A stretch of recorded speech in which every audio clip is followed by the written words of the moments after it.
share ya layar saya. Ya, sekarang kita akan buka RPS dulu ya.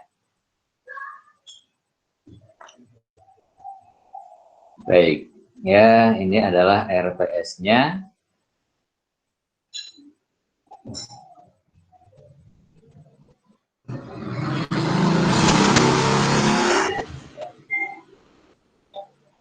Kita lihat mulai dari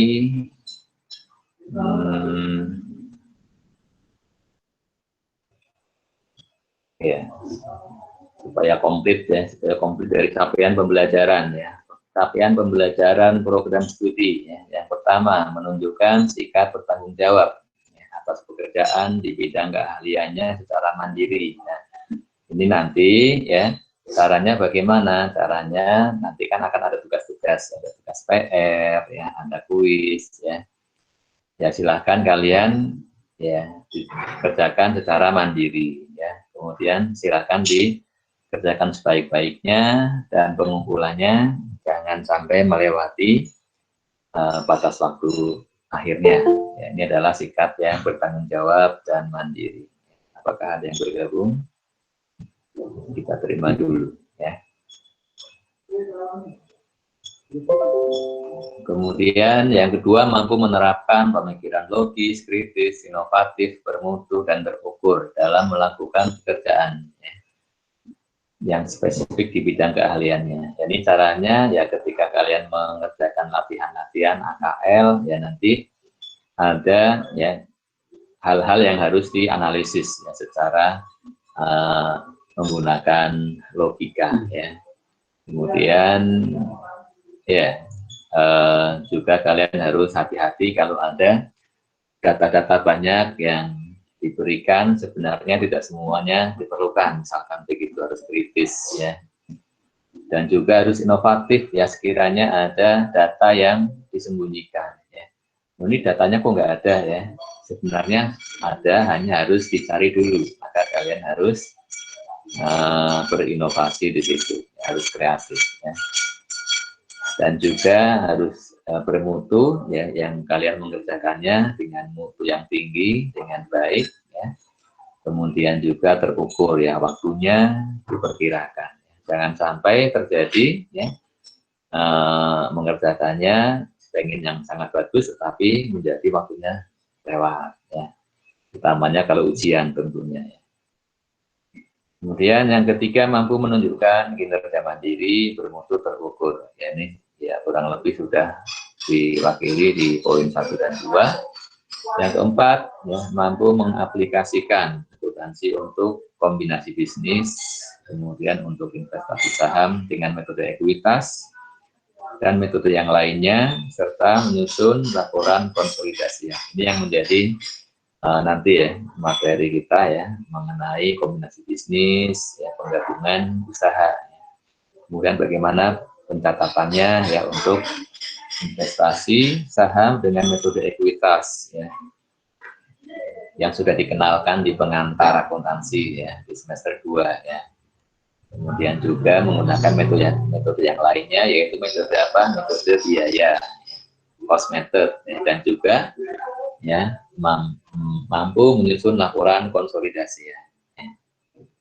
Selanjutnya yang kelima, mampu merencanakan dan menyusun laporan konsolidasian sesuai dengan standar akuntansi yang berlaku ya. Kemudian deskripsi singkat mata kuliahnya ya, mata kuliah ini membahas kombinasi bisnis yang melalui perolehan net aset suatu entitas melalui pembelian saham, kemudian menggunakan metode ekuitas, metode biaya untuk investasi saham, dan menyusun laporan konsolidasi. Kemudian bahan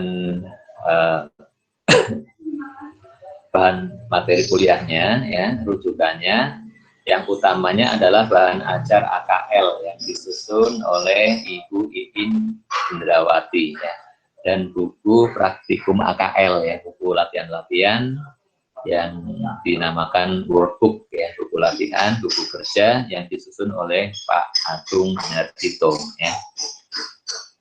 Itu untuk bahan utamanya, bahan belajar utamanya. Kemudian ya nanti kita mengacu ke sana ya untuk materi kuliahnya, dan untuk bahan tayangnya nanti saya akan menggunakan bahan tayang yang disiapkan oleh Ibu Diah Purwanti.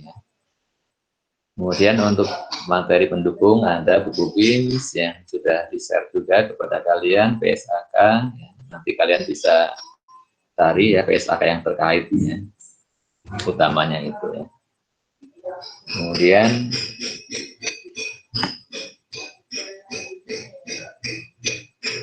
ya untuk proporsi nilai UTS 35%, UAS 35%, aktivitas 30% ya, di breakdown kehadiran ya, 10%-nya kehadiran, 30% sikap dan partisipasi ya. Kalau kehadiran ini ya semata-mata dari kehadiran kalian ya. Dan sikap dan partisipasi belajar nanti saya akan menilai dari ke apa, ketika mengumpulkan tugas apakah terlambat atau tidak ya. Kemudian ke dalam pembelajaran apakah menunjukkan sikap yang baik ya. Kemudian tidak terlambat ya, tanpa kendala ya, tanpa penjelasan. Kemudian ya, juga partisipasi dalam belajar ya, itu adalah sikap dan partisipasi. Kemudian yang ketiga ujian harian, kuis, review, tes ya. Ujian harian, kuis, review, tes ya. Untuk ujian harian, kuis, review, tes ini ya, nanti akan kita adakan ya, apakah di pertengahan perkuliahan ya, atau di akhir sebelum ujian ya. Ya. Kemudian ada penugasan ya, PR ya, dari PR yang ditugaskan ya. Untuk PR standarnya adalah yang ada di RPS ya, yang pelatihan dari RPS ya, itu silakan itu menjadi PR tiap babnya ya, seperti ini ya. Untuk ya pertemuan pertama nih ada latihan yang sudah disebutkan di RPS ya, latihan 1 dan 2 ya, kemudian ada kasus 1, 2, 3, 4, 5 ini yang saya tugaskan sebagai PR ya, dan saya minta dikumpulkan ya sebelum pertemuan yang selanjutnya ya. Berarti deadline-nya ya hari Selasa gitu, hari Selasa. Baik ya, itu adalah untuk proporsi penilaian. Selanjutnya untuk materinya ya, materinya mulai dari pertemuan di yang hari ini, pertemuan pertama, materinya meliputi kombinasi bisnis ya, materinya meliputi kombinasi bisnis ya. Kemudian yang selanjutnya ada akuntansinya ya. Akuntansi kombinasi bisnis menggunakan metode pembelian, kemudian akuntansi kombinasi bisnis dengan ada goodwill atau gain on bargain purchase. Nanti akan kita pelajari setelah ini. Kemudian materi yang kedua akan dibahas di 2 pertemuan, ya, di pertemuan kedua dan ketiga. Di sini mahasiswa mampu menggunakan metode biaya dan metode ekuitas untuk akuntansi investasi saham dari sudut pandang investor. Ya. Rinciannya nanti silahkan dilihat ya. Nanti juga ada juga PR-nya ya. Ini PR-nya nih kan di 2 pertemuan, nanti akan saya informasikan untuk yang pertemuan yang keduanya, nanti yang dikerjakan yang mana dulu ya. Ya. Nanti untuk pertemuan yang ketiga berarti yang selebihnya ya. Supaya latihannya bertahap ya. Dari yang materi awal kemudian dan selanjutnya. Kemudian pertemuan keempat mengenal laporan konsolidasian. Kemudian di sini ya untuk membuat laporan konsolidasian bagi perusahaan induk ya, dia bisa menggunakan metode ekuitas ya, atau juga bisa menggunakan metode cost ya. Nanti akan kita pelajari ya, di pertemuan yang keempat ya. Kemudian pertemuan kelima ya, pertemuan kelima menjelaskan teknik dan prosedur konsolidasi. Ya. Di sini juga perusahaan induk menggunakan metode ekuitas ataupun metode biaya. Kemudian pertemuan keenam menyusun laporan konsolidasian, ya, yang di dalamnya terdapat penjualan inventory antar perusahaan induk dan anaknya, perusahaan anak. Ya. Kemudian dalam penjualan inventory tersebut ada profitnya, ya. Meskipun induk kepada anak, menjualnya tetap dia mengambil keuntungan, ada profit. Sekali aja. Ya. Kemudian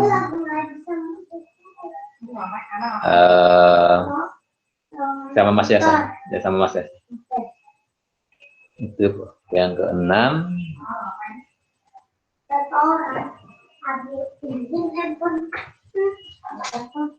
Itu pertemuan ke-6 dan ke-7 ya. Pertemuan ke-6 dan ke-7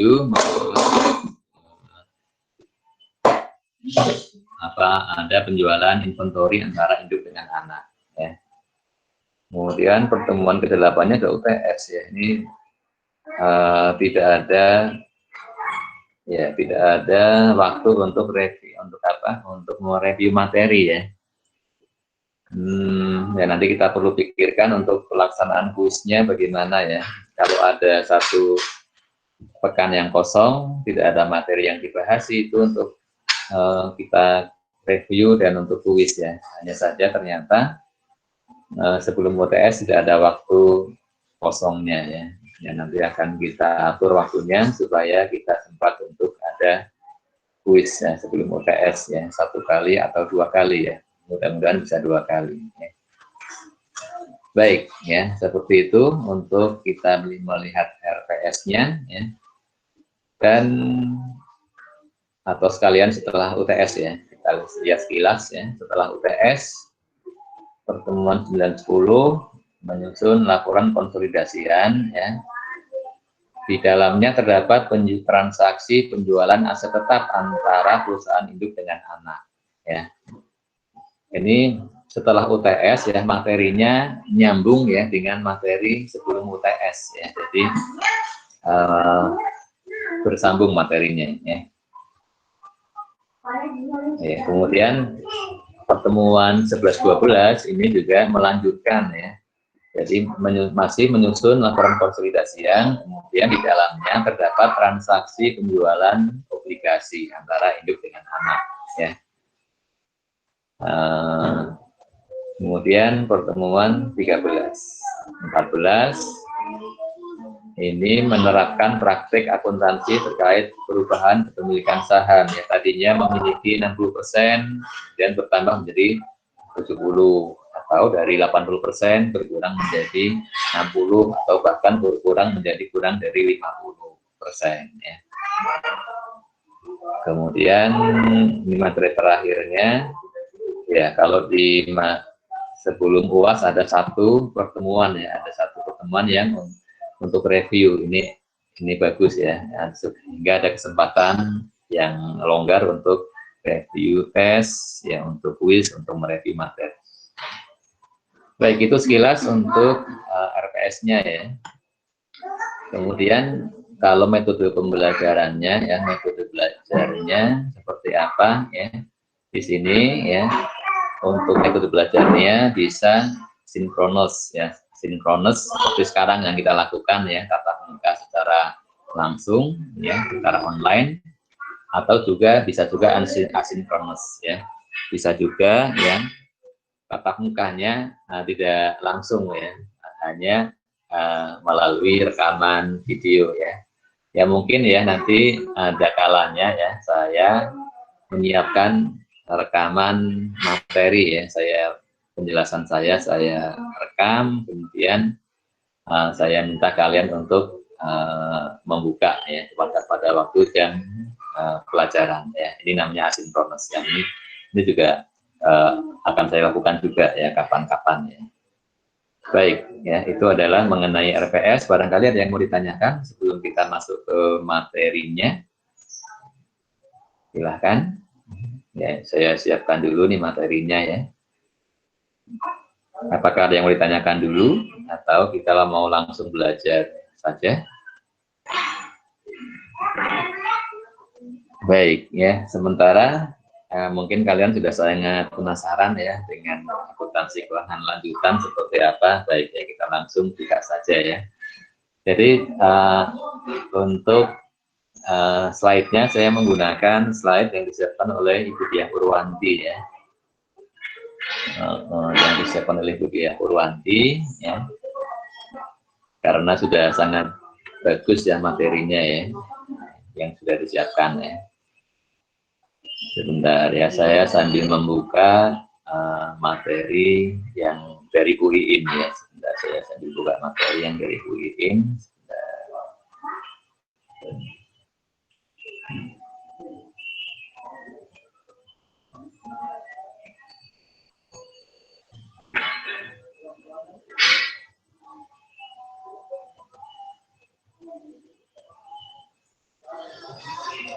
Baik ya, akan kita mulai.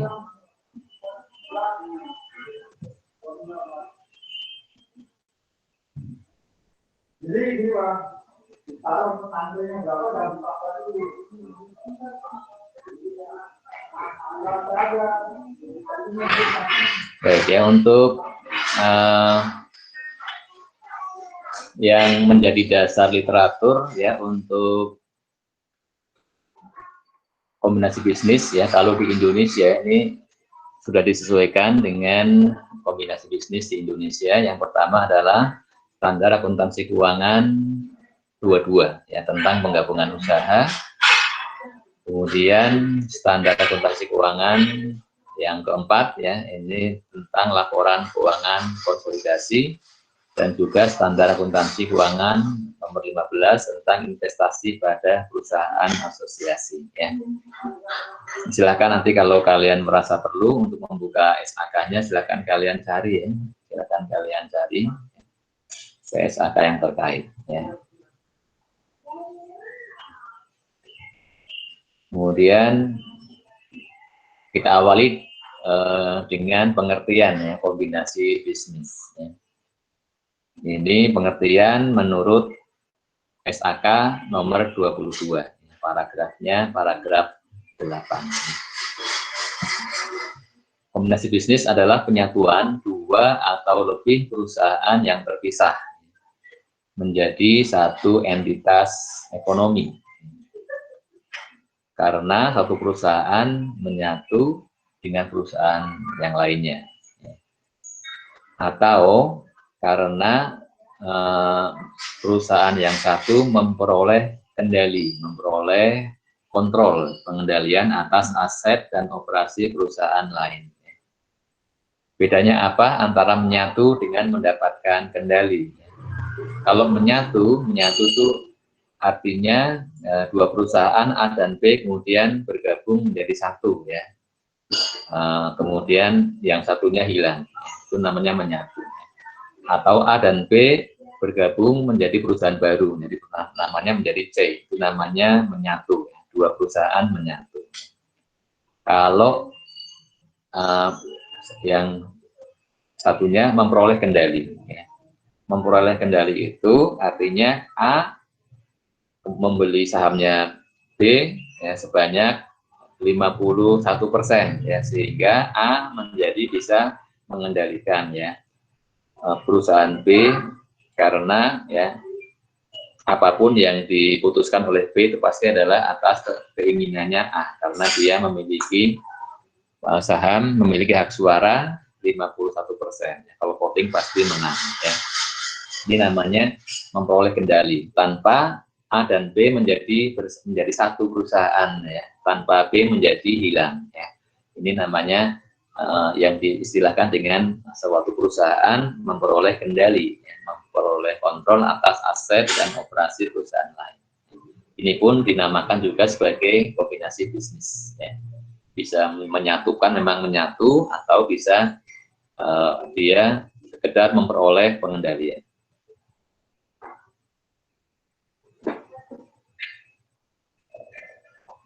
Contoh ya, contoh di dunia nyata ya. Contohnya ada perusahaan informasi dari Amerika, kemudian ada dari Irlandia, ya, kemudian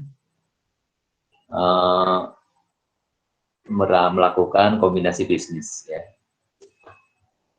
dengan pembelian dengan membayar 120 miliar dolar. Ya. Atau ada contoh lagi Vodafone dan Management, kemudian ada lagi ya Chemical dan Dupont, kemudian Excel dan BG Group. Ya. Itu beberapa contoh. Ya. Kemudian di Indonesia juga ada juga, ya, misalnya PT Bank Agris Tbk. Ya. Kemudian dengan PT Bank Mitra Niaga, kemudian Bank Industrial Bank of Korea, Kemudian pada tahun 2019, yang Bank Korea resmi menjadi pemegang saham pengendali Bank Agris, ya. Dan juga ya dengan membeli sahamnya berapa? 95%. Ya, kemudian contoh yang kedua ada PT Multistrada Arah Sarana dan Michelin ya. Tahun 2019 ya. Michelin ini adalah dari Prancis ya, produsen ban dari Prancis, mengakuisisi 80% sahamnya Masa ya, dengan harga 6,2 triliun. Kemudian selain itu Michelin juga membeli 20% sahamnya PT yang lainnya lagi. Kemudian ya ini adalah dua contoh ya, ini dua contoh kombinasi bisnis di Indonesia. Kemudian ada contoh yang lainnya lagi ya. Ada PT PTPN dan Bank Sumitomo dari Jepang ya. Jadi Bank Sumitomo kemudian dia membeli 97% sahamnya PTPN. Kemudian ada lagi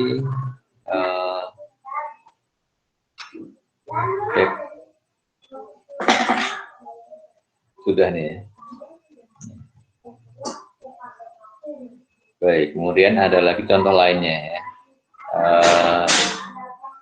Kalau contoh yang berikutnya ini adalah contoh merger ya. Nanti akan ada istilah merger ya. Ada tahun 98 ya, 1998 ada Bank Bumidaya ya, ada Bank Dagangan Negara, ada Bank Ekspor Impor, ada Bank Pembangunan Indonesia. Digabung ya, istilahnya di merger menjadi yang sekarang kita kenal ya, Bank Mandiri. Kemudian di tahun 2002 ya, juga ada kasus merger ya, ada Bank Bali, Bank Universal, Bank Prima, Express, Bank Arta Media, Bank Patriot menjadi Bank Permata. Ya. Bergabung ya menjadi Bank Permata. Kemudian 2004 ada ya perusahaan swasta nih ya, menjadi ada beberapa, ada Siloam, Arya Duta, Hotel, ada yang lain-lain bergabung menjadi Lipo Karawasi Tbk. Ya. Di 2008 Bank Lipo, Bank TNP Niaga menjadi Bank TNP. Ya. Ini beberapa contoh ya kombinasi bisnis yang berupa merger. Kemudian dasar hukumnya ya, dasar hukum penggabungan usaha ya. Ada peraturan pemerintah nomor 27 tahun 98 ya, tentang penggabungan, peleburan dan pengambil alihan perseroan terbatas. Ya. Ada undang-undang keputusan Ketua Bapepam nomor 52 tahun 97 tentang penggabungan usaha. Kemudian ada undang-undang nomor 40 tahun 2007 tentang perseroan terbatas. Kemudian ya, timbul pertanyaan ya, mengapa melakukan kombinasi?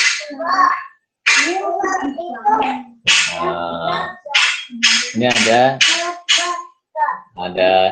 ilustrasi ya, ada ilustrasi pedagang. Ini adalah ada pedagang sayur dan ikan ya di pasar ya. Dia memasok bahan makanan ke warteg ya. Kalian mengenal warteg enggak ya? Warteg ini warung Tegal ya. Ini favoritnya mahasiswa STAN zaman dahulu kala ya. Ketika saya kuliah ya, favoritnya warteg ya. Hubungan keduanya kemudian berlanjut, kemudian ya, kemudian berlanjut terus, kemudian nah untuk menjaga hubungan tersebut ya, warung Tegal itu, si warteg itu berinisiatif untuk menjaga stabilitas pasokan bahan baku ya. Caranya bagaimana ya? Maksudnya supaya untuk memastikan bahwa si pedagang sayur dan ikan itu selalu menjual ke warteg ya, jangan sampai dia menjual ke yang lain-lain sehingga wartegnya malah tidak mendapat sayur dan ikan, malah kehabisan. Akhirnya warteg berinisiatif menguasai ya pedagang sayur. Ya. Caranya bagaimana?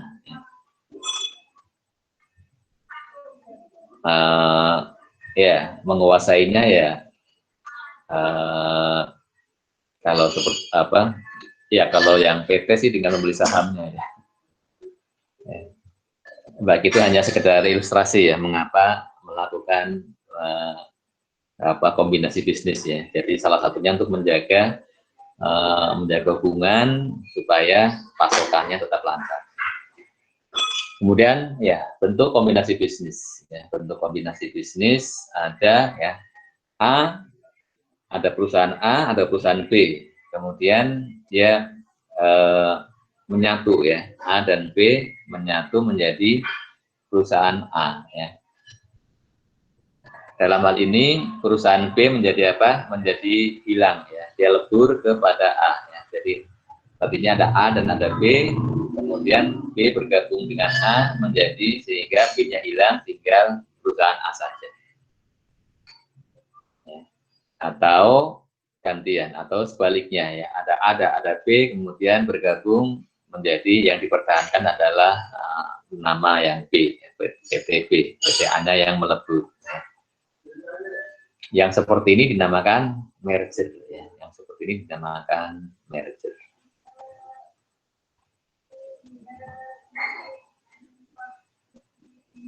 Kemudian ya, merger terjadi ketika satu perusahaan mengambil alih semua operasi entitas bisnis lain dan kemudian ya bisnis yang lain itu dibubarkan. Ya. Ya, ini definisi menurut PP 27 tahun 98 ya, silahkan. Kemudian yang kedua adalah yang bentuk konsolidasi, namanya konsolidasi. Konsolidasi ya, A dan B ya bergabung kemudian terbentuklah perusahaan baru, ya, perusahaan C. Ya, ini masih uniting ya, masih penyatuan usaha ya. Seperti juga yang sebelumnya, yang merger juga penyatuan usaha, A dan B menyatu. Hanya saja kalau sekarang A dan B bergabung menjadi C. Ya.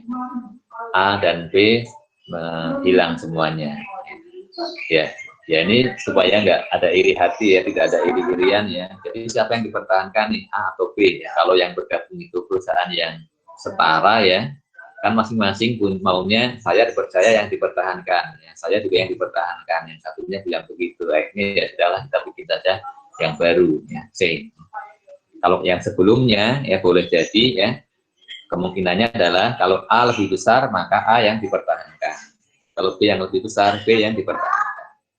Kalau kira-kira seimbang ya besarannya, ukuran perusahaannya, maka ya supaya adil ya bikin perusahaan baru, nama baru ya, C. Kalau A dan B bergabung menjadi C dinamakan konsolidasi ya. Ya.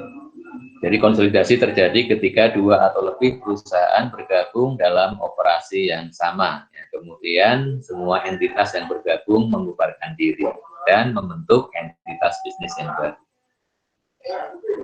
Ya.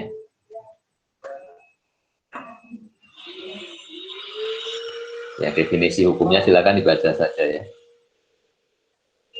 Kemudian jenis penggabungan yang ketiga adalah yang mendapatkan kontrol ya.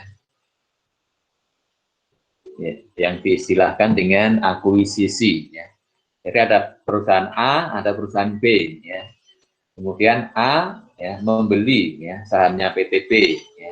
Istilahnya mengakuisisi PTB ya. Kemudian PTB dibiarkan tetap beroperasi ya.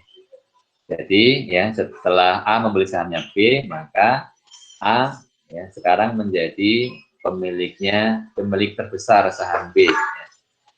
Sementara PTB tetap dipertahankan ya.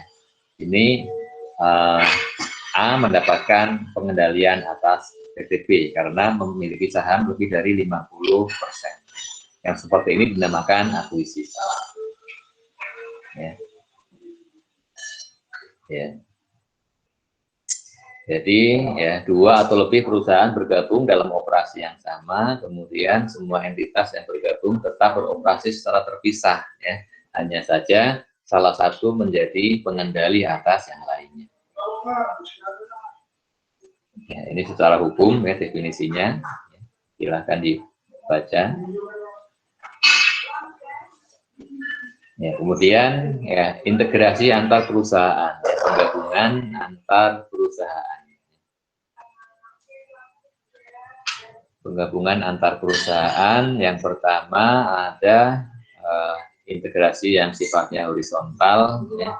Ada yang vertikal, ada yang konglomerasi. Ya. Kalau yang horizontal itu adalah yang lini bisnisnya sama, ya. Lini bisnisnya sama, pasarnya juga sama. Jadi jenis usahanya sama ya. Jenis usahanya sama, ya konsumennya juga sama. Ini dinamakan integrasi horizontal ya. Ya. Mengapa dia melakukan integrasi ya mungkin supaya daripada bersaing lebih baik bergabung kan gitu ya. Daripada bersaing ya sudahlah kita gabung saja menguasai pasar ya. Atau integrasi vertikal. Kalau yang vertikal itu adalah yang bergabung itu dia memiliki usaha yang sifatnya prosesnya itu berurutan ya. Misalnya seperti penjual sayur dengan warteg tadi ya. Itu kan prosesnya berurutan ya. Jadi warteg ya, di warung makan ini ketika dia mau berproses memasak, maka dia memerlukan bahan bakunya sayur dan ikan ya. Maka ini adalah contoh proses yang berurutan. Ini adalah namanya integrasi vertikal. Kalau contoh yang tadi tukang sayur, tukang ikan bergabung dengan warung makan. Ini contoh integrasi vertikal karena proses yang dilakukan oleh pihak-pihak yang bergabung adalah proses bisnis yang berurutan. Atau yang ketiga sifatnya konglomerasi. Konglomerasi itu gabungan dari integrasi vertikal dan integrasi horizontal dari berbagai lini bisnis. Ya.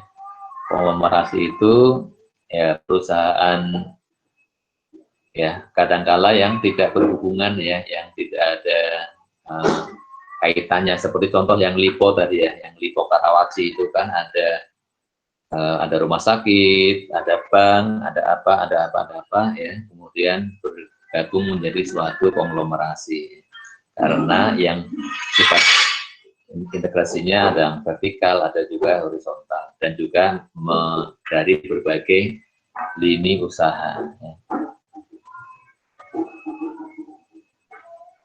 Ini lebih detail ya, yang tentang integrasi horizontal, yaitu penggabungan perusahaan yang bisnisnya sama ya, usahanya sama ya. Misalnya sesama bank, seperti Bank Mandiri tadi ya, Bank Mandiri itu adalah gabungan dari beberapa bank tadi. Ini adalah contoh yang integrasi horizontal. Kalau integrasi vertikal, contohnya ya perusahaan garment menggabungkan operasi dengan para pemasok bahan bakunya, berupa perusahaan tekstil, perusahaan mesin jahit, ya, perusahaan aksesoris baju ya. Ini integrasi vertikal ya. Yang bergabung adalah yang sifat usahanya terkait ya, proses usahanya itu berurutan. Ya. Kemudian kalau konglomerasi ya, yang bergabung itu dari perusahaan bermacam-macam jenis usaha ya. Ada yang dari finance, ada yang maintenance, ada otomotif, ada dealer ya, ada asuransi ya, bergabung menjadi satu konglomerasi. Baik ya, kita sudah bahas mengenai jenis-jenis ya penggabungan ya, kemudian kita lanjut dengan tujuannya ya. Apa sih ya tujuan mereka mengadakan penggabungan usaha ya. Ada untuk cost advantage ya, untuk keuntungan biaya, maksudnya ya untuk menghemat biaya ya. Kemudian untuk yang kedua mengurangi risiko, kemudian untuk mengurangi penundaan operasi ya. Kemudian untuk mendapatkan intangible asset yang dimiliki oleh perusahaan lain ya. Atau untuk menghindari take over ya, menghindari diambil alih oleh perusahaan lain, atau ada juga alasan-alasan lain ya. Untuk ya seperti itu ya, kalau kita lihat di sebentar ya, di bahan ajar ada penjelasan yang lebih detailnya.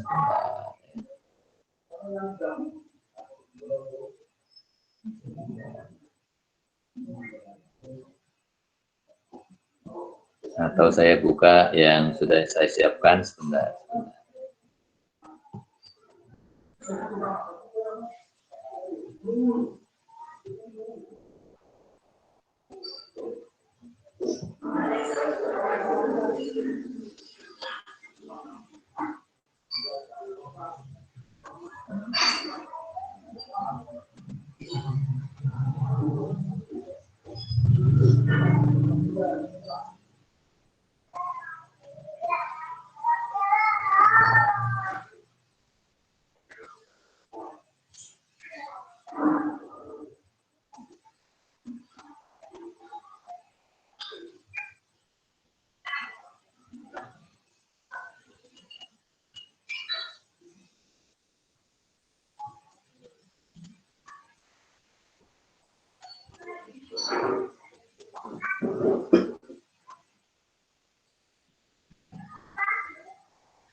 Ya, ada penjelasan ya di buku, di modulnya Bu Iin ya.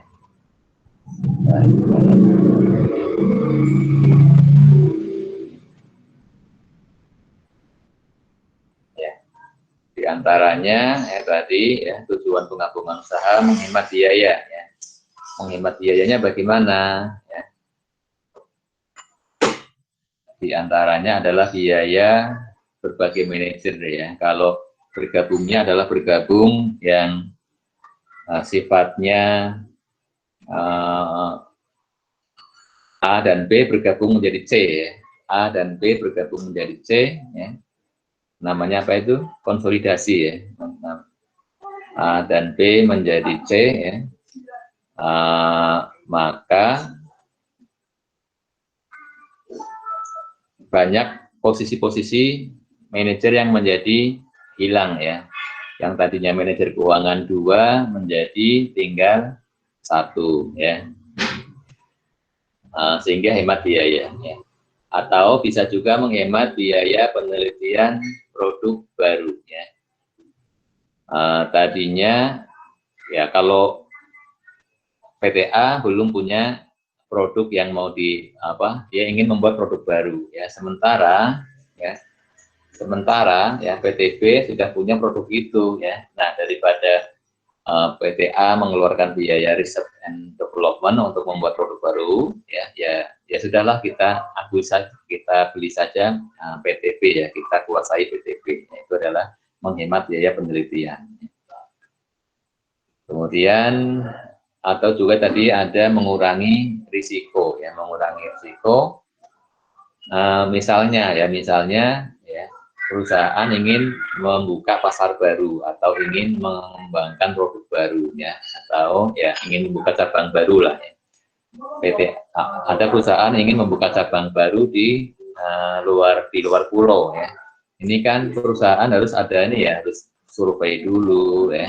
Kemudian juga dan kalau namanya membuka pasar baru pasti ada risiko-risiko ya, risiko tidak diterima pasar dan sebagainya ya, sehingga daripada menghadapi risiko seperti itu ya sudah ya, ada perusahaan lain di pulau yang kita tuju ya sudah, kita akuisisi, dikuasai saja ya. Kemudian mengurangi penundaan beroperasinya perusahaan ya, maksudnya ya, kalau membeli perusahaan yang sudah punya berbagai fasilitas, sudah punya mesin, ya sudah berproduksi, ya, kemudian dia sudah sesuai dengan aturan pemerintah, ya, maka bisa langsung segera beroperasi. Ya. Jadi dibandingkan membuat perusahaan baru, ya harus mengurus izin pemerintah, harus merancang fasilitas pabrik dan sebagainya. Kemudian tadi ada menghindari pengambil alihan oleh perusahaan lain. Maksudnya apa? Ya,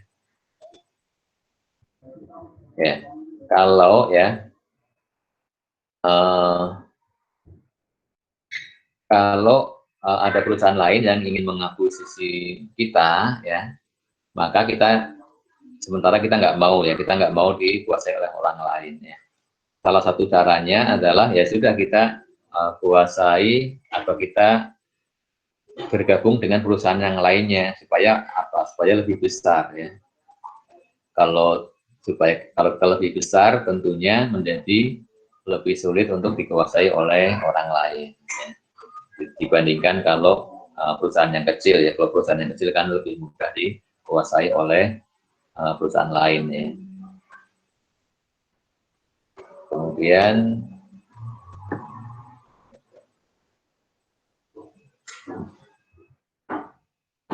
memperoleh aset tidak berwujud ya, yaitu misalnya ada perusahaan lain yang sudah punya hak paten, punya hak penambangan, ya, itu kita beli ya, kita kuasai perusahaannya sehingga kita bisa memanfaatkan hak tersebut ya, hak paten, penambangan. Ya. Atau ada alasan lainnya apa? Alasan lain ini misalnya ya, suatu kebanggaan ya, bagi pengusaha ya, namanya dia sudah punya uang banyak, kemudian dia ingin mencari kebanggaan ya, dengan memperbesar perusahaannya, dengan menguasai perusahaan-perusahaan yang lainnya. Ya. Dia ingin menjadi yang paling besar di bisnis itu ya. Ini adalah suatu kebanggaan. Ini adalah juga suatu alasan juga ya. Ya. Yang penting jangan alasan untuk yang tidak baik ya, ingin menjatuhkan orang lain, menjatuhkan perusahaan lain, itu alasan juga ya, tetapi tidak baik. Baik, itu adalah beberapa tujuan ya, tujuan penggabungan ya, usaha. Selanjutnya metodenya bagaimana ya, metode penggabungan usaha.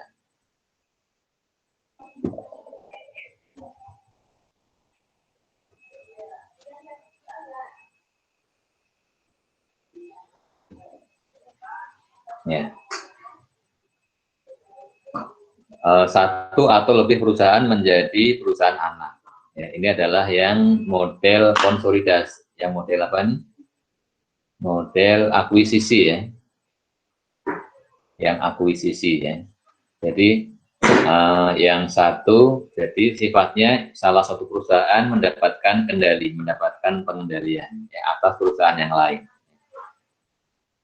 A menjadi pengendalinya ya, menjadi perusahaan pengendali atau istilahnya controlling interest ya, pihak yang menjadi pengendali atau istilahnya parent ya. Dia sebagai induk perusahaan ya. Kemudian B ini nanti dia menjadi subsidiarinya A ya. Kenapa? Karena PTA ya membeli ya lebih dari 50% saham beredarnya PTB.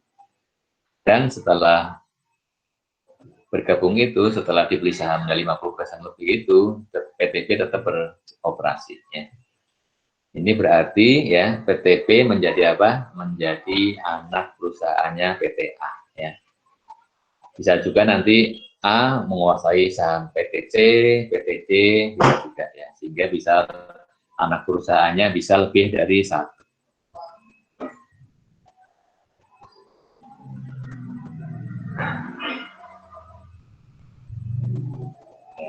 Kemudian satu atau lebih perusahaan ya mentransfer aset netonya ke perusahaan lain. A dengan B, kemudian B menyerahkan aset-aset netonya kepada A, aset dan liabilitasnya kepada A, kemudian B-nya dibubarkan, kemudian yang eksis adalah A, B-nya menjadi hilang. Yang seperti ini namanya apa tadi? Merger ya, istilahnya merger. Ya. A dan B bergabung menjadi A, ya, B-nya hilang, namanya merger. Ya.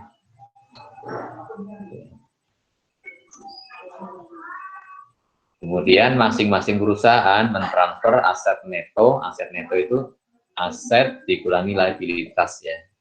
Ya artinya menyerahkan semua asetnya dan juga semua liabilitasnya. Ke perusahaan yang baru dibentuk A bergabung dengan B menyerahkan semua aset dan liabilitasnya menjadi C. Namanya apa istilahnya? Istilahnya konsolidasi. Ya.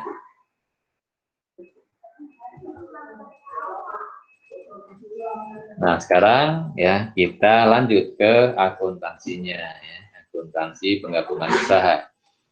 Ada dua metode, pooling of interest, kemudian yang kedua purchase method. Ya. Untuk pooling of interest ini sudah tidak berlaku semenjak Juni 2001. Ya. Kenapa? Tidak relevan dengan informasi yang dibutuhkan oleh user. Ya. Ini dalam hal penggabungan usaha yang bukan antara pihak-pihak yang terafiliasi ya. Maksudnya yang terafiliasi itu adalah kalau yang antara anak perusahaan ya. Misalnya A memiliki anak perusahaan B, C, D, E dan seterusnya ya, ada banyak anak-anaknya ya. Maka kalau yang bergabung adalah anak-anak antara B dengan C bergabung, itu nanti malah menggunakan metode ini ya, pooling of interest ya. Tetapi yang dibahas sekarang adalah yang bergabung itu adalah bukan pihak-pihak yang seperti itu, bukan pihak-pihak yang sama-sama menjadi anak perusahaan dari sebuah PT ya. Jadi kalau ini adalah membahas mengenai penggabungan usaha yang antara dua entitas yang terpisah ya, yang tidak ada hubungan sebelumnya ya. Maka tidak boleh menggunakan metode pooling of interest ya semenjak tahun 2001 ya. Yang boleh digunakan adalah metode pembelian ya, purchase method ya. dalam metode purchase method ini pihak-pihak yang bergabung diidentifikasi sebagai pihak pembeli dan pihak yang dibeli. Ya. Nanti harus apa? Siapa yang membelinya, siapa yang menjadi yang dibeli. Ya. Kemudian langkah-langkahnya ya, nanti kita dalam metode istilah lainnya metode purchase method, metode pembelian atau metode akuisisi. Jadi yang pertama mengidentifikasi siapa yang menjadi pihak pengakuisisinya, siapa pihak pembelinya, ya. Dan tanggalnya, ya, penentuan tanggal akuisisinya. Kemudian yang ketiga pengakuan dan pengukuran aset teridentifikasi yang diperoleh, ya. Kemudian liabilitas yang diambil alih dan juga kepentingan non pengendali yang pihak yang diakuisisi, ya. Ada istilah baru, kepentingan non pengendali.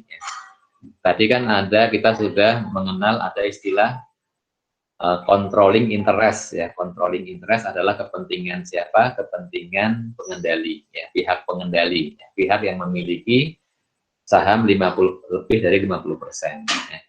Kalau PTA memiliki PTP dengan sebanyak 60% misalkan, ya.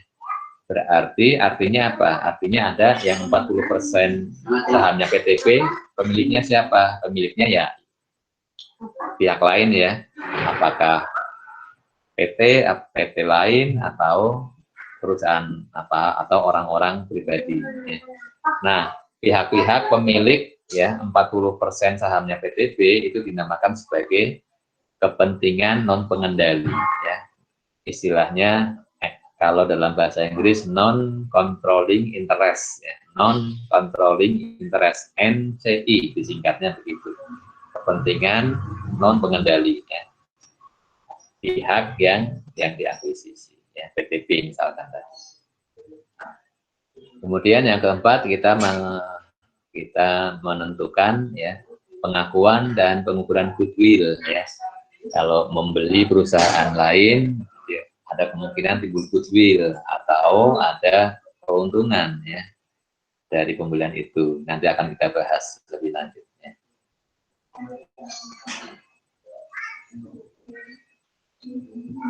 Nah, jadi ya kita bahas selanjutnya adalah yang purchase method, ya. Jadi pihak yang bertindak sebagai, ya, pembeli, ya, dia melakukan akuisisi, ya, terhadap pihak yang dibeli itu, ya. Kemudian harga perolehannya bagaimana mengukurnya, ya. Harga perolehan diukur dengan menggunakan apa? Fair value, ya. Dengan menggunakan prinsip nilai wajar. Kemudian ya kalau PTA mengakuisisi PTP, ya, apa yang diberikan oleh PTA pada PTP, ya. Bisa berupa apa? Ya, kas atau aset non kas bisa juga, ya. Atau bisa juga dia memberikan saham, ya, memberikan sahamnya, PTA memberikan sahamnya pada PTP, atau juga menerbitkan surat utang, ya, PTA menerbitkan surat utang pada PTP.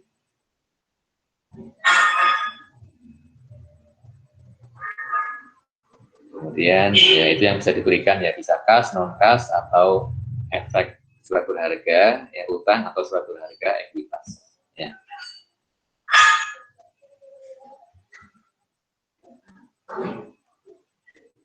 Sekarang kita mengukur,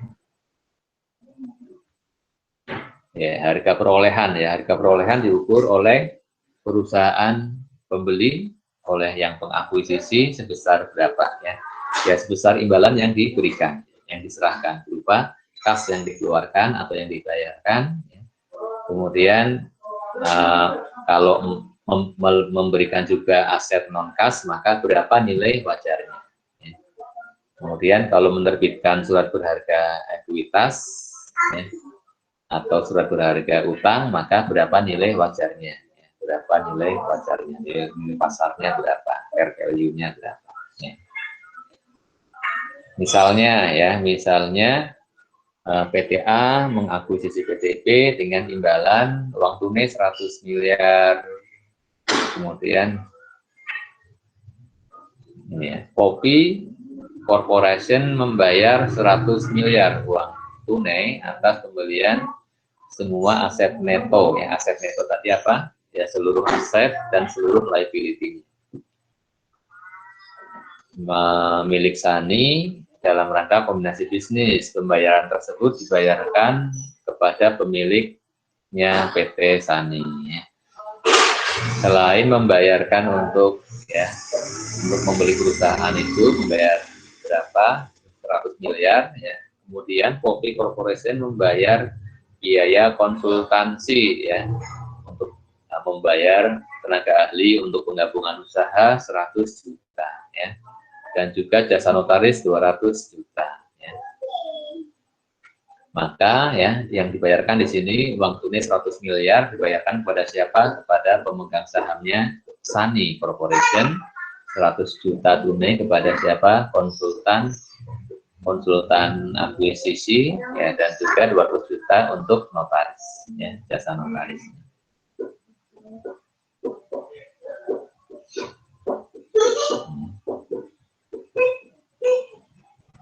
Kemudian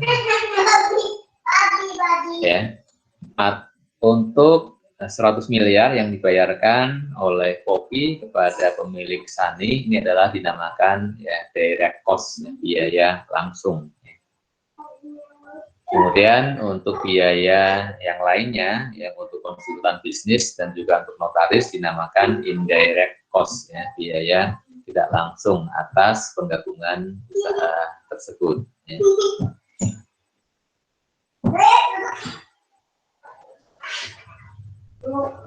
Ya. Untuk direct cost-nya tadi berapa nilainya? Ya. Nilainya adalah sebesar yang dibayarkan 100 miliar, kemudian dicatat sebagai apa? Sebagai biaya investasi ya. Jadi yang 100 miliar yang direct cost adalah biaya investasi, merupakan biaya investasi. Nanti dicatatnya pada menggunakan akun equity investment. Kemudian biaya-biaya lain, indirect cost-nya dicatat sebagai beban operasi. Ya.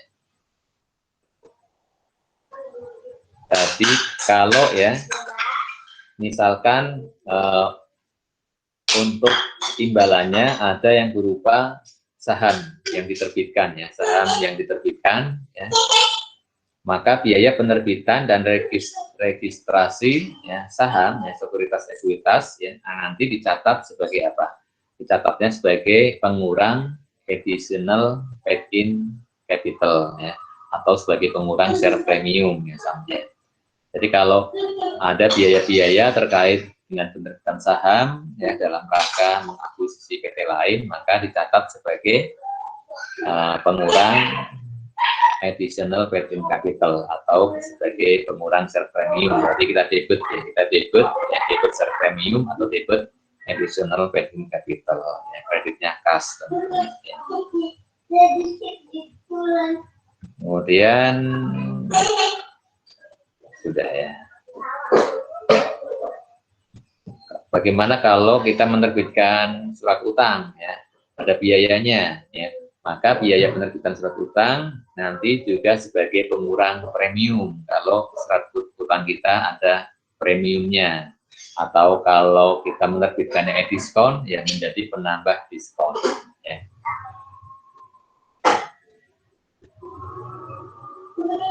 Sebagai ilustrasi, Poppy membayar 100 miliar tunai atas pembelian semua kepemilikan Sani Corporation dalam rangka kombinasi bisnis ya. Pembayaran tersebut dibayarkan kepada pemilik Sani ya. Selain biaya tersebut ya, ini adalah contoh yang tadi ya. Nah sekarang jurnalnya ya. Jurnalnya untuk direct cost-nya ya, debitnya ke equity investment ya. Lebih lengkapnya Insani, equity investment Insani, debit 100 miliar, kreditnya cash 100 miliar. Kemudian untuk membayar biaya konsultansi ya, dan juga biaya notaris ya. Maka ini adalah menjadi operating expense ya, kita namakan akun yang kita pakai investment expense ya, beban-beban investasi ya, kita 300 juta ya, gabungan dari biaya konsultan dan biaya notaris, kreditnya cash.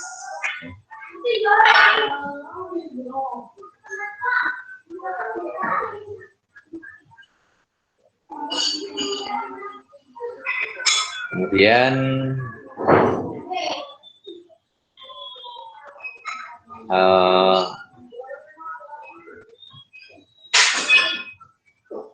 ya, kombinasi yang dilakukan tadi ya, yang diilustrasikan tadi ya, yang melakukan transaksi adalah Poppy Corporation ya.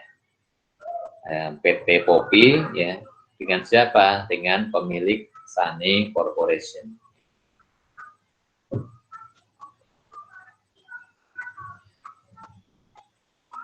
Kemudian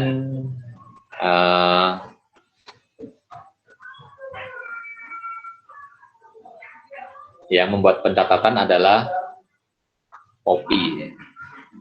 Sementara ya PT Sunny membuat pencatatan tidak ya. Tidak perlu mencatat ya, karena kan hanya sifatnya ya apa, sahamnya beralih ya dari satu orang, satu pihak lain ya. Pihak pemilik Sunny tidak membuat catatan. Kemudian Poppy menerbitkan 100.000 lembar saham. Ini contoh kedua ya, ilustrasi kedua sekarang yang imbalannya berupa saham ya. Poppy menerbitkan 100.000 lembar common stock ya, dengan harga $10 per lembar atas pembelian semua aset neto milik Sunny ya, dalam rangka kombinasi bisnis ya. Harga pasar wajarnya ya, $16 ya. $10 ini adalah harga parnya ya, par value $10 per lembar, fair value-nya harga pasarnya $16. Kemudian ada biaya registrasi saham $5.000, diakuntan $10.000, biaya pencetakan $25.000, konsultasi penggabungan usaha $80.000. Ya.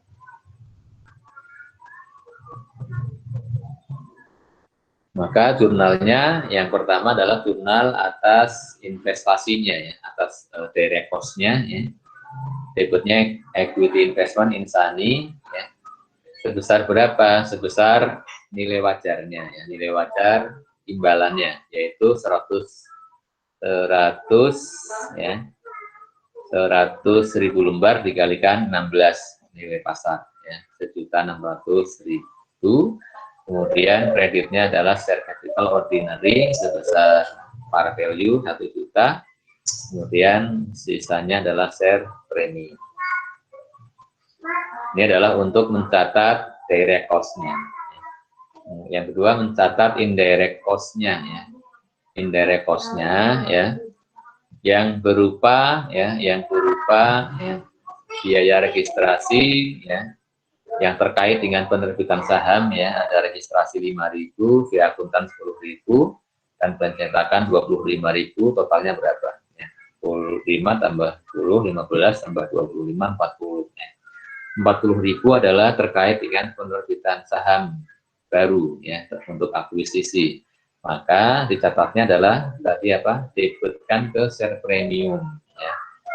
Atau kalau menggunakan akun yang additional paid-in capital bisa juga ya, sesuai dengan akun yang digunakan ya.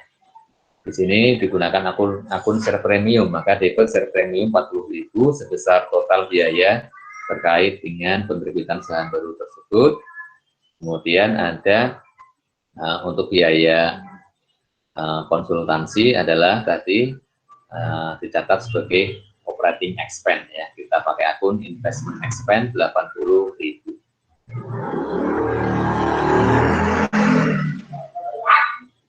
Kemudian ilustrasi yang kedua selanjutnya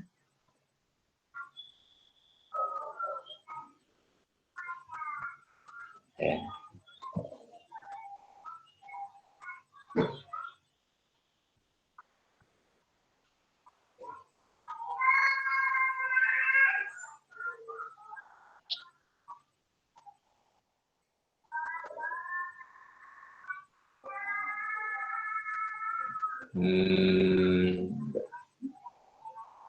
Ya, atau ya, ini alternatif pencatatannya ya, alternatif pencatatannya ya, kalau tadi ya,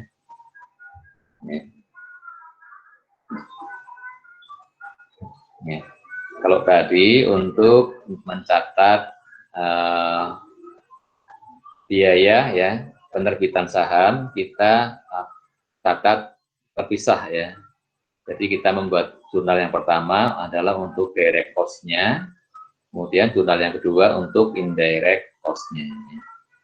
Kemudian ada alternatif ya, jadi ada bisa juga ya, bisa juga teknik mencatatnya ya, untuk biaya-biaya terkait dengan penerbitan saham ya, dicatatnya ya, digabungkan dengan direct cost ya, digabungkan dengan pencatatan equity investment insani ya.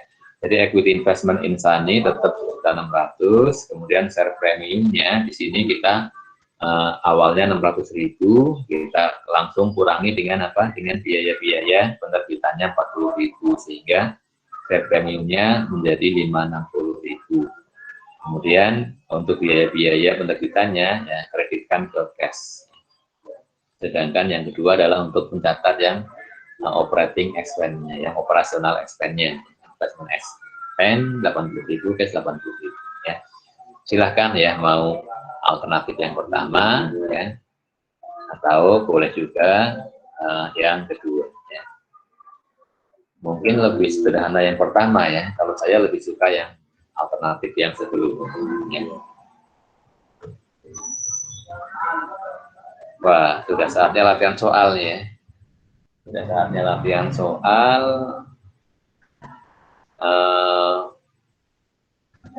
Sebentar ya. Tapi kita skip saja ya. Nah, latihan soalnya nanti sekalian kita selesaikan materinya ya. Kita lanjut saja dengan kita lanjut dulu dengan penggabungan usaha bentuk merger ya.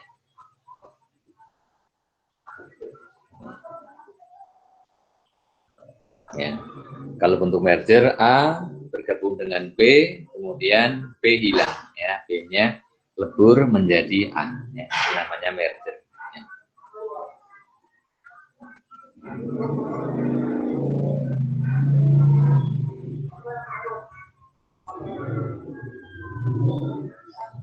Ya. Maka nanti ya di sini ada 3 langkah ya. Pertama ada pembelian sahamnya B, kemudian B dibubarkan, kemudian A mengambil alih aset netonya B. Ya. Nanti jurnalnya juga akan ada 3 ya, jurnal pembeliannya, pembubarannya, kemudian pengambil alihannya. Ilustrasi yang pertama ya. Kopi menerbitkan 100.000 lembar saham common stock ya. Kemudian ini sama dengan yang tadi ya, menggunakan narasi yang sama dengan ilustrasi yang sebelumnya ya. Nah, selanjutnya Kopi melakukan penggabungan usahanya dengan Sani ya untuk menyatukan operasi bisnis ya. Setelah proses pembelian selesai, Kopi memutuskan untuk membubarkan Sani dan menghentikan operasinya dan menggabungkan kegiatan operasi Sani ke dalam operasinya Kopi. Jadi langkahnya pembelian aset netonya Sani oleh Kopi, membubarkan Sani, dan mengambil alih aset neto Sani. Ya, sekarang jurnalnya, jurnal di tahap 1 ya. Jurnal di tahap 1 sama dengan yang kita bahas sebelumnya ya. Debit equity investment insani ya, sebesar 1.600.000 ya, share capital ordinary 1 juta, share premium 600.000.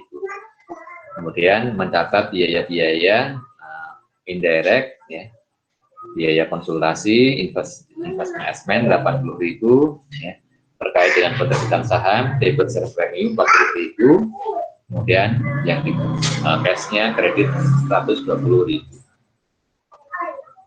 Kemudian, nah ini adalah posisi keuangan Sani pada tanggal akuisisi ya. Sani memiliki ada cash, account receivable, inventory, land, building, plant and equipment, ini sudah neto ya, total aset 2.300.000, liabilities 700, honest equity 1.600 yang mendapat total 2.300.000. Ya, perhatikan ya di sini ya.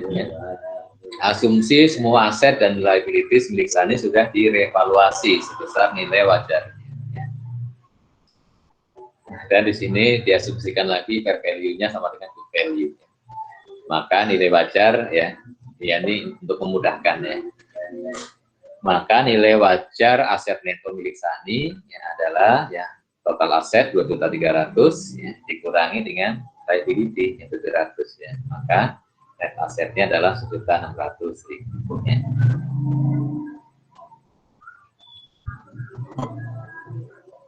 Nah, kemudian pembubaran Sani ya. Pembubaran Sani, jurnalnya dibuat oleh Sani dengan cara menutup akun-akun laporan posisi keuangan ya. Kalau pembubaran Sani, maka menggunakan nilai bukunya ya, bukan nilai pasarnya ya. At book value-nya. Bagaimana jurnal pembubarannya? Ya, sederhana saja ya. Kita kan ingin mengenolkan semua saldo akun-akun yang ada, maka tinggal kita balik saja ya.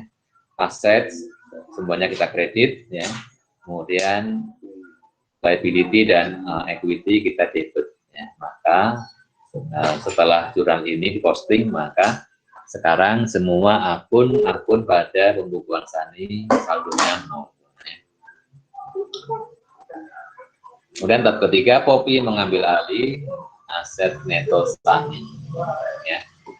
Perhatikan ya, di sini tidak Poppy mencatatnya at nilai wajarnya ya, pada fair value. Bagaimana mencatatnya? Ya, semua aset di debit ya, semua, kemudian liabilities-nya di kredit, kemudian nah ya, kemudian di sini ya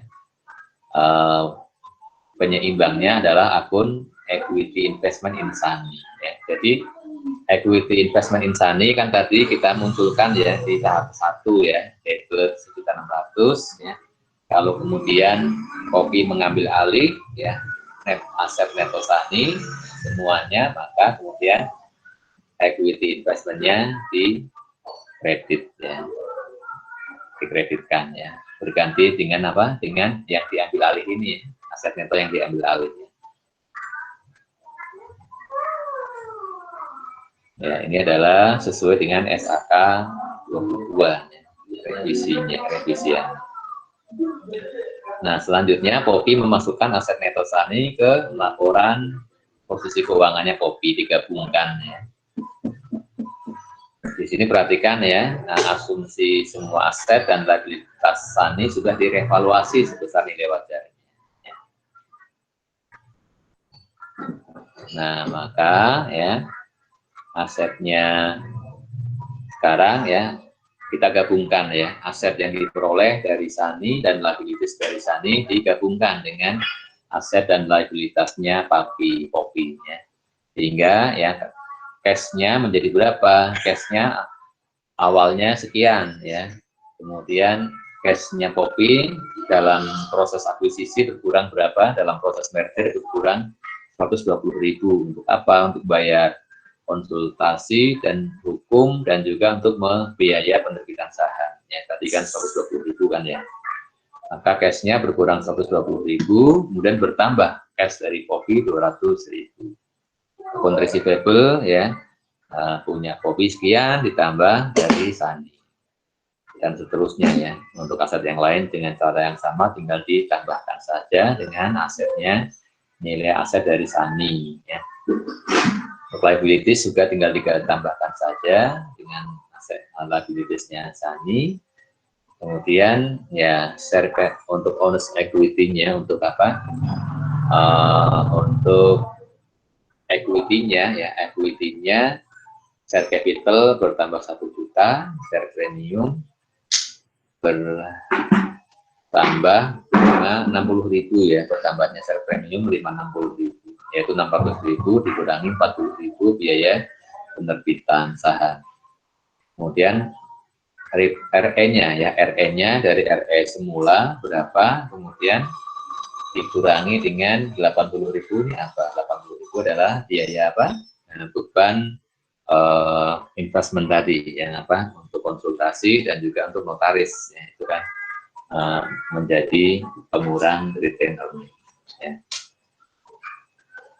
Sehingga ya total asetnya ya, kalau kita jumlahkan ini ya, jumlah awalnya kopi ditambah dengan penambahannya 2.180.000. Kemudian untuk sisi kreditnya totalnya awalnya sekian ditambah dengan angka yang sama. Baik, selanjutnya ya perhitungan pembelian investasi ya. Nilai investasi kopi tadi 1.600.000, kemudian nilai aset yang diambil alih yang dibeli at fair value 1.600.000, sehingga tidak ada selisih. Tidak ada selisihnya.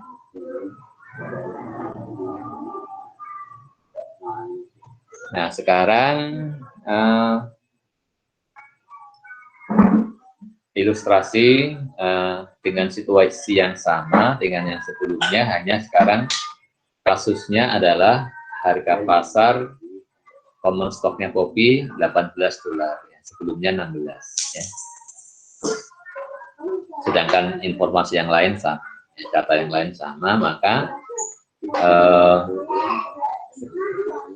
sekarang ya jurnalnya yang berbeda adalah apa, share premiumnya ya. Share premiumnya adalah 8 kali 100.000 ya, 800.000, sehingga nilai equity investmentnya ya 100.000 kali 18 ya, 1.800.000 ya.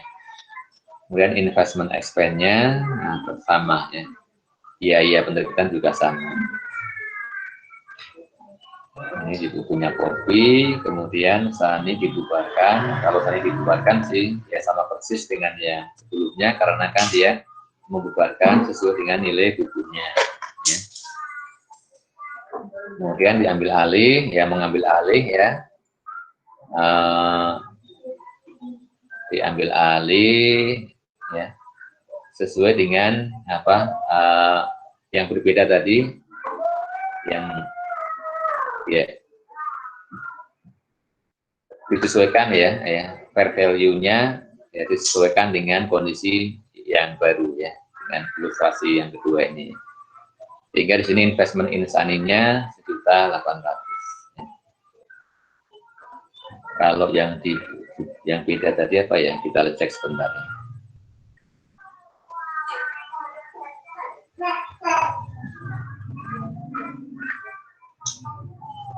Yang dibedakan adalah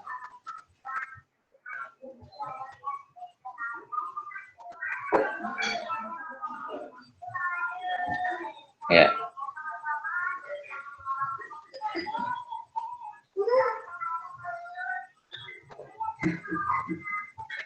Nah, sekarang perhitungan pembelian, hitung-hitungan untung ruginya ya. Nilai pembeliannya 1.800.000, kemudian nilai aset neto Sani ya, nilainya berapa? 1.600.000 ya. Tidak ada perubahan ya di fair value-nya Sani, tetap 1.600.000 ya. Maka di sini ada ya selisih berapa? 200.000 ya. Selisih inilah yang disebut goodwill ya. Jadi apabila nilai investasi ya lebih besar daripada nilai aset neto investi ya, maka selisihnya disebut sebagai goodwill ya.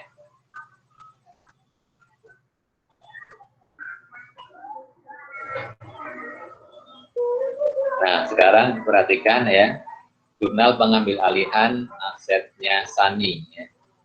Maka ya asetnya Sani kita debit ya, kemudian liability kredit dan equity investmentnya dikredit sebesar harga perolehan 1.800.000 ya, maka ada selisih 200.000. Maka selisih 200.000 itu adalah ini apa, kita debitkan ke akun goodwill.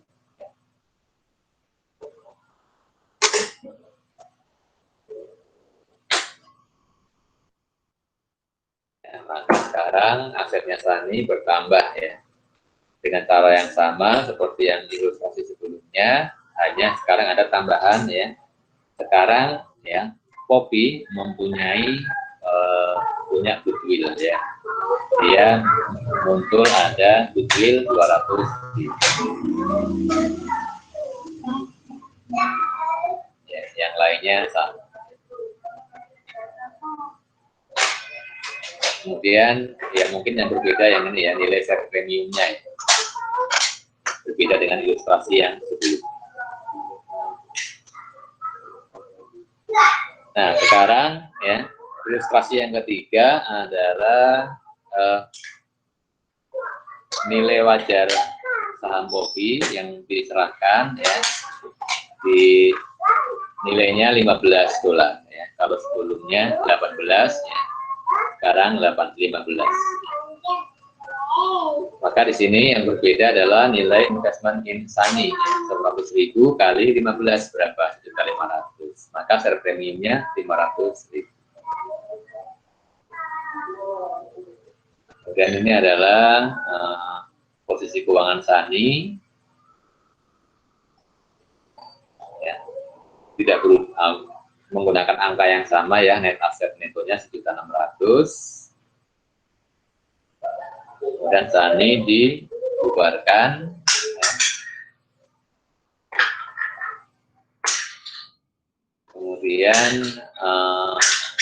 aset netonya diambil alih ya, aset neto diambil alih ya. Semua asetnya di debit, asetnya Sani, kemudian liabilities kredit, kemudian equity investment di kredit ya, kita 1.500.000. Jadi mengambil alih aset neto Sani.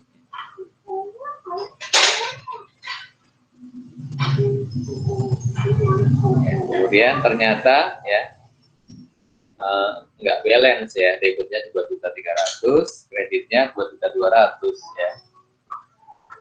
Ya, maka ya yang penyebab tidak balance-nya adalah ini ya. Jadi nilai investasinya Poppy 1.500.000, sementara ya nilai aset yang dibeli, nilai net asetnya 1.600.000 ya. Sehingga dalam hal ini yang untung siapa? Sani atau Papi? Yang untung adalah Papi ya. Dia mendapatkan net aset 1.600.000 dengan membayar 1.500.000 ya. Maka ini dinamakan keuntungan ya atas pembelian ya. Atas ya, bahasa Inggrisnya gain on bargain purchase. Keuntungannya dinamakan dalam bahasa Inggris gain on bargain purchase.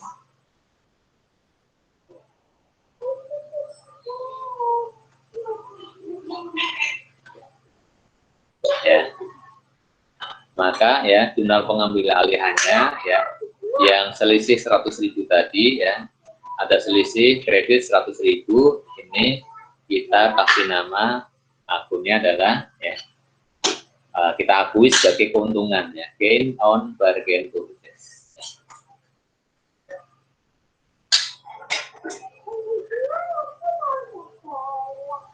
Kemudian ya aset-asetnya bertambah sesuai dengan ya sebelumnya ya. Yang berbeda adalah di angka share premiumnya. Nah, kemudian perhatikan ya untuk retained earnings-nya ya. Retained earnings-nya itu kan berkurang sebesar operating expense, investment expense 80.000, dan kalau di kasus yang ketiga bertambah dengan gain ya, on bargain purchase sebesar 100.000 ya, menambah retained earnings.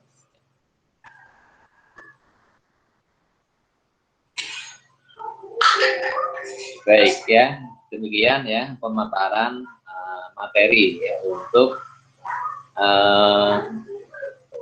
kombinasi bisnis ya. Nah, selanjutnya ya, sekarang kalian latihan ya. Sekarang kalian latihan, ya. Latihannya yang mana ya? Latihannya sesuai dengan yang di RPS tadi ya. Ini latihannya nih ya. Silakan kalian latihan ya. Latihannya yang ini ya. Silakan buka workbook bab 1 ya. Kalian kerjakan, kan di workbook itu ada yang apa, jenis soalnya, jenis latihan, ada jenis kasus ya. Yang latihan nomor 1 dan 2, yang soal kasus 1, 2, 3, 4, 5. Ya silakan dikerjakan berurutan ya, 1, 2, ya 1, kemudian kasus 1, 2, 3, 4, 5.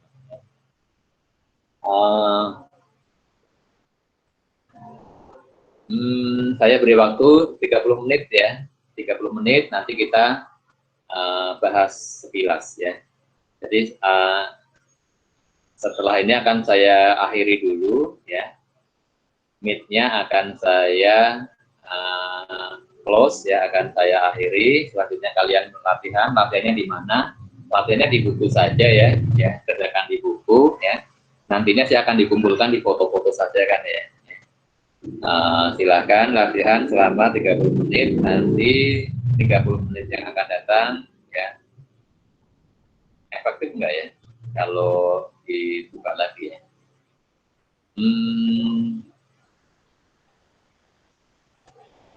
Atau membahasnya sekalian minggu depan ya.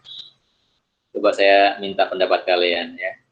Kalian latihan sekarang selama 30 menit, kemudian ada waktu lagi 20 menit kita membahas, atau ya kalian latihan sampai selesai, nanti dibahasnya pertemuan yang akan datang. Kira-kira menurut kalian bagaimana ya? Halo? Mungkin kalau